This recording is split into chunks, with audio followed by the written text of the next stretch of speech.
to replace your Pruis C rear window wiper, take out this cover first. There is a snap, so pull this out. Then now you can open your wiper. Now the next step is that you need to take this out. Just pull it, and then you can take it out.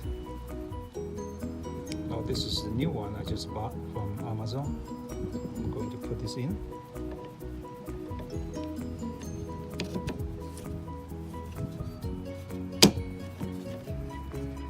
And that's it.